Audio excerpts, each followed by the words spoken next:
Hi friends, అందరికీ నమస్కారం అండి. ఇప్పుడే అందిన వార్త, రాష్ట్రంలో ఉన్నటువంటి ఆసరా చేయుత పెన్షన్ లబ్ధిదారులకు సంబంధించి మరొక అప్డేట్ అనేది ఇవ్వడం జరిగిందండి.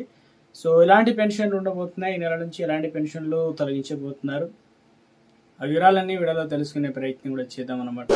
సో వీడియోని చివరి వరకు చూడండి, అర్థమవుతుంది. సో ఇక మరొక లేటెస్ట్ అప్డేట్ అనేది ఇవ్వడం జరిగింది. ఈరోజు తేదీ చూసుకున్నట్లయితే మే 17వ తారీఖు పెన్షన్లు ఏదైతే ఉన్నాయో పాత పింఛన్ల పైన రాష్ట్ర ప్రభుత్వం ప్రత్యేక దృష్టి సాధించిందనమాట. సో కొందరు ఏదైతే చనిపోయినా కూడా వారికి పింఛన్లు వస్తున్నాయని చెబుతున్నారు. సో అటువంటి వారందరినీ కూడా లబ్ధి పొందుతున్నట్లు పలు సామాజిక సర్వేలో కూడా కీలకంగా వెల్లడి కావడం జరిగిందనమాట.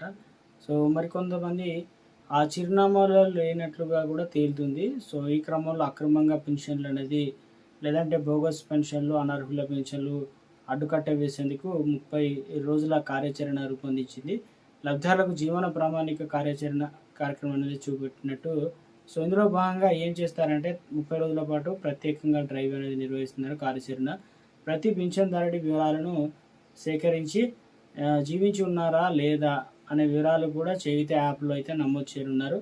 లబ్ధిదారులు గ్రామ పంచాయతీ కార్యదర్శులకు ముఖ చిత్రం అంటే తీసుకుంటారన్నమాట.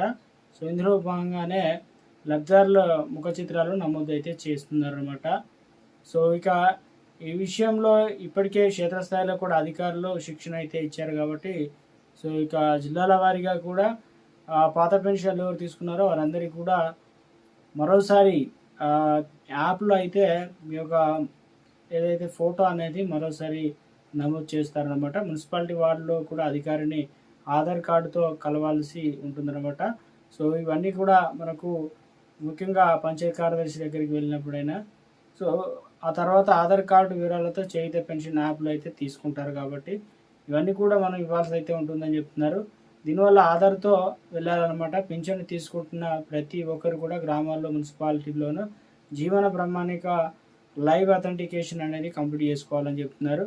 అదేవిధంగా గ్రామంలోనూ మున్సిపాలిటీల్లోనూ ఉండేటువంటి డివిజన్ అధికారి వద్దకు వెళ్ళి ఆధార్ కార్డుతో వెళ్తే చేయుత యాప్లో ఫోటో అయితే తీస్తారు. తప్పనిసరిగా ప్రతి ఒక్కరి వివరాలు అనేది పొందుపరుచుకోవాలన్నమాట. దీనివల్ల ఇక అక్రమ హక్కులు అనేది ఉండదన్నమాట. ఎవరైతే అర్హత ఉన్నారో వారికి మాత్రమే పింఛన్లు అనేది ఇవ్వడం జరుగుతుందని చెప్పేసి తాజాగా అప్డేట్స్ అయితే వచ్చాయన్నమాట. సో రాష్ట్ర వ్యాప్తంగా కూడా అంటే ఇటీవల కాలంలోనే మనకు పెన్షన్లకు సంబంధించిన పంపిణీలో కొన్ని మార్పులు చేర్పులు చేస్తామని చెప్పడం అయితే జరిగింది కదా. సో అందుకు అనుగుణంగానే ఇలాంటి కొన్ని కొత్త అప్డేట్స్ అయితే ఇవ్వడం జరిగిందండి.